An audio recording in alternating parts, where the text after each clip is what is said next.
We are asked to believe that now, because of this pressure, that these global leaders are going to help Africa, and the organization orchestrating this help is the World Bank and the IMF, when the World Bank is headed by Paul Wolfowitz, who was one of the architects of a document that talks of developing biological weapons that can target specific genotypes. This may transform biological warfare from the realm of terror to a politically useful tool. Bob Geldof, mate, wake frickin' up, please. And then the next stage of this was the G8. Now what this did, it was in Scotland, it got these world leaders together in England in that week at the right time to react to the terrorism. The next thing that happened was that London was given the Olympic Games for 2012, a key year in the Illuminati agenda, not least because it's terrified what's going to happen after it in terms of the wake-up. And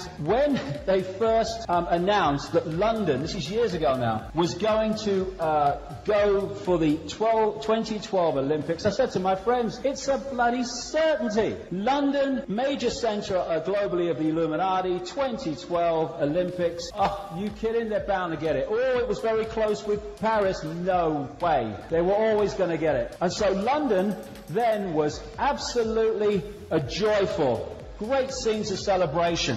And one of the most effective ways of affecting people emotionally, a trauma type way, is to have a big high and then smack them down. And so you had this great elation. 24 hours later came the London bombs on 7/7/7. And it was the most obvious setup you will ever see. Someone sent this to my website. It's interesting how the bombs kind of went off in a pyramid. I mean, these, it would sound fantastic, really, but these guys really do go for this sort of stuff. And interestingly, again, the symbolism, the bus, the number 30, which was diverted from its route as a result of the underground bombs, and it went off route. On the side of it was an advertisement for a movie, and what the advertisement said was, "Outright terror, bold and brilliant." And some people have contacted me who work for London Transport, and they are desperately sceptical about the official story. But because of the way the week was orchestrated, there were the world leaders and Blair and Bush all ready to react in the desired fashion to bring about the solution to the problem. My goodness. And then we had the same scenes. We had scenes of people trying to find missing people, just like after 9/11. And then we had the celebration, the end of the week, or the commemoration of the Second World War, in which the whole London bombings thing was brought in, true Brit, it's like the Blitz spirit. In other words, when we are under threat, get behind the authorities. The authorities protect us. We must come together. Don't let's call Blair the bloody liar he is, and we knew he was before, now let's... And this is the BBC security correspondent who actually said something very true. What they did, talking of hijackers' passports, these four bombers, who apparently were the suicide bombers or people involved with the bombs, their documents were all on them so the police could find out who they were in absolutely no time. And as this BBC security correspondent said, I do think it very strange that they were able to find these documents belonging to these bombers. Maybe they thought they were going to paradise, so it didn't really matter, but it allowed the police to trace where they came from very quickly. It's a strange thing to do. Well, not if you didn't know you were going to do it. Not if you were part of an exercise, maybe, and you thought you were part of an exercise, and then before it was too late, you realised what it was really part of. Bang! This is from an Australian newspaper. I love it. And make sure you've got your identity cards to be found after the bombs go off. Although they're now denying it, this guy, Benjamin Netanyahu, former Israel Prime Minister and still a major political figure in Israel, he was warned not to go to a hotel near the first bomb where he was due to make a speech, and stayed in his hotel.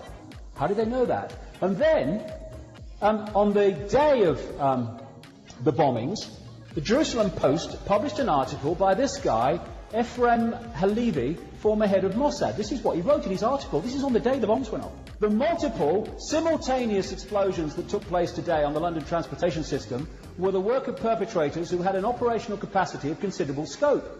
They have come a long way since the two attacks of the year 1988 against the American embassies in Nairobi and Dar es Salaam and the aircraft actions September the 11th, 2001. There was careful planning, intelligence gathering and a sophisticated choice of timing as well as near-perfect execution. We are faced with a deadly and determined adversary who will stop at nothing and will persevere as long as he exists as a fighting terrorist force.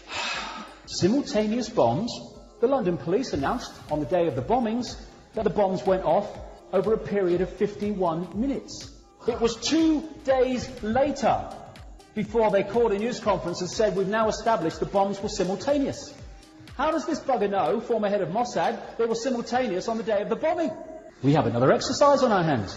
BBC interviewed, on the day of the bombings, a guy who runs a consultancy company, a guy called Peter Power, and he said that he was staggered because he ran this crisis management company that was doing an exercise that morning to do an exercise on a terrorist event, a fake mock-up, at exactly the same places that the bombs went off in reality that day. He said the only difference between what happened and what their exercise scenario was doing was that in their scenario, the bombs were simultaneous and not, as the police are saying, over a period of 50 minutes. 2 days later, like I say, the police announced, no,